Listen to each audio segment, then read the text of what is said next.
Hello friends, today we're going to dive into the question, do short-term rentals decrease property values? Have you ever wondered if a short-term rental could actually decrease the property value? It's a great question and one that is actually talked about. But stay tuned because by the end of this video, I will answer that question and give you some real-world insight about how to make your short-term rental the best investment you've ever made.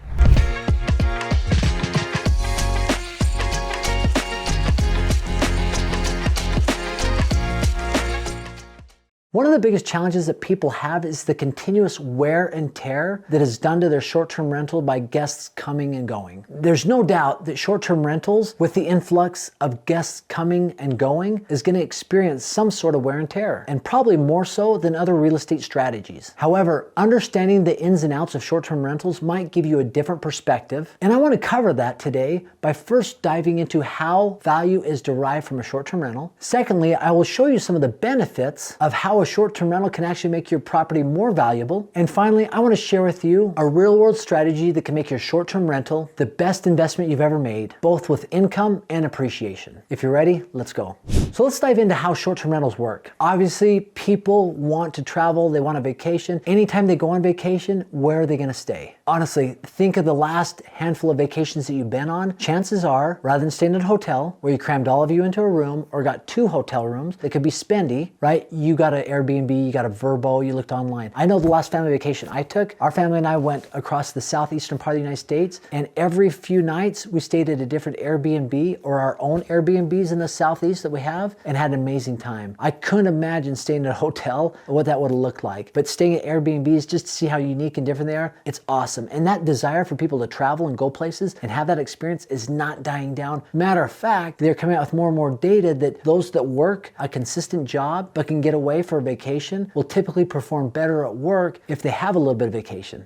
Another reason short-term rentals become so popular is that they are money makers. When you think about it, when you compare a short-term rental to a long-term rental, I know there's more wear and tear on a short-term rental, but the amount of money that you're gonna get from a short-term rental compared to a long-term rental, it's completely different, right? It's sometimes 2 or 3 times more for the exact same residence in the same area. Now people say, well, there's lots of wear and tear there, but think about it. Every time a guest comes to your home and leaves, what are you doing? You're cleaning it, and you're cleaning it really good. Whereas a long-term rental, the person staying there, we don't know how good they're gonna clean or if they're gonna take care of the property, but with a short-term rental, every time the cleaners go in, they typically look at everything to see if anything needs to be replaced. And because you're making 2 or 3 times more money with that rental versus a short-term rental, you can easily replace a table, you can easily replace a stool, you can easily replace a bed cover. Typically, a short-term rental always has really nice things in it, and with my short-term rentals, twice a year we do a deep clean. And financially, a short-term rental versus long-term rental, they're even calculated differently on what they're worth. And why is that? Well, let's think about it for a minute. So let's take a 3-bedroom, 3-bath home. Let's say it's in an area that could be a long-term rental or a short-term rental, right? Rules and regulations allow it to be both. And let's say that that home is valued at $250,000. Now, if that was a long-term rental, you're typically renting that out for what, $1,500, maybe $2,000 a month. So you're gonna get $18,000, $24,000 a year. Now, and that could be the value of the home. The comps would say all that. If it's a primary residence, all the comps in that area might say that that's the actual price. But let's say you turn it into a short-term rental. Instead, let's say that short-term rental can yield $45,000 a year. Is that home still worth $250,000 in the eyes of an investor or a group of investors or lots of investors competing to buy that home? Absolutely not. At that price point, $250,000, that would be a steal, right? Because with our general rule of thumb of whatever percentage is the annual rents is of the purchase price, that's close to 20%, probably 18%, which would be a phenomenal deal. So the price of that home being $250,000, if it's a short-term rental, would definitely go up to meet the market demand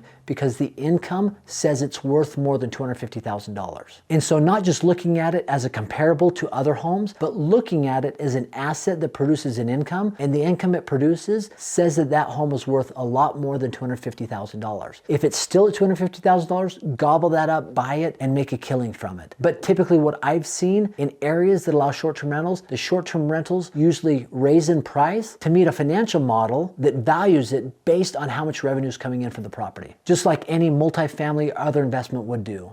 In some areas that have really seen an influx of short-term rentals, they are selling their homes for way more than they ever thought possible, because rather than selling it as a single family residence, they're selling it as a short-term rental, and the price of that short-term rental as a financial model based off of revenue is so much more than just a single single family residence. But there's no doubt that there's more people coming in and out of short-term rentals than long-term rentals or primary residences. There is no doubt. However, as I mentioned earlier, every 3 to 7 days, that thing is being cleaned spotless. And because we're trying to create an experience for the end user, we're typically putting things in that home that are nice and that are newer. If all the pots and pans start to get a little bit used, they're being replaced. If a bathroom needs fixed, it's getting replaced. If carpet is gross, it's getting replaced. If something needs painted, it's getting replaced. So it's always being updated. So the home that you thought is getting all this wear and tear typically is one of the nicer homes in the neighborhood, especially on the inside, because that's what people really pay attention to and usually comment or give reviews based on how the inside looks and feels. Also, short-term rentals can bring an economic boost to a community. Increased tourism and visitors spending money in the economy is a good thing. They're spending money in local businesses, and they're creating a more vibrant and economically thriving neighborhood. In turn, a flourishing local economy can positively impact property values by making the area more attractive and desirable. Also, short-term rentals can play an active role in revitalizing a community that have maybe been undervalued or overlooked. As travelers seek unique and authentic experiences, they may choose to stay at a place that offers authentic local flavor. The increased demand can lead to a renaissance in some of these areas, and that can attract more permanent residents that are working there or participating in the tourism industry, and consequently positively impact property values. I mean, you take a town like Hochatown, Oklahoma, just north of Broken Bow, there is so much new things that have gone up commercially in that area that the city looks brand new. And it was once probably an older community that just had a few people that had second homes up there that would go up to the lake. But now it is thriving because of the short-term rental community. Now, don't get me wrong, I'm sure there's people that say that there's problems with that and there's challenges on its own, and I'm sure there are, but I've been to that city numerous times and just seeing what's popping up there, the restaurants, the economy, people having jobs, tourism industry is growing tremendously. It is definitely revitalized.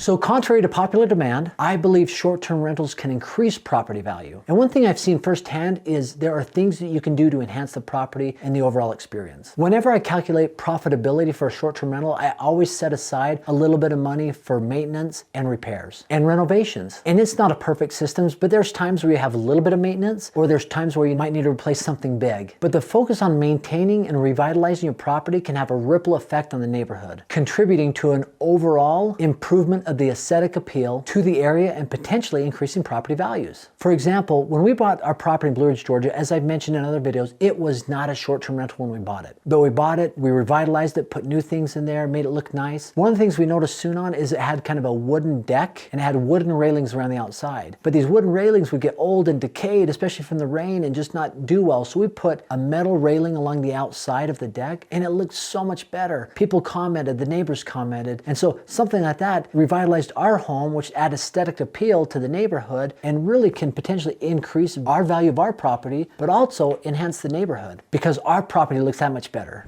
So these are some things that I've seen that can really make a difference for short-term rental properties in increasing the value rather than decreasing the value. And I'd love your input. What have you seen? What have you done? Go ahead and comment below. Let's engage in a dialogue. And as always, just for stopping by and watching the video, I've got a free gift for you. Just click on the link below, aaronsfreetraining.com. It is a short-term rental calculator. You put all the input in and it spits out to you whether it's a good deal or not. I use this for all of my short-term rentals that I've bought and ones I'm deciding to buy. Once again, thanks for stopping by. Have a great day.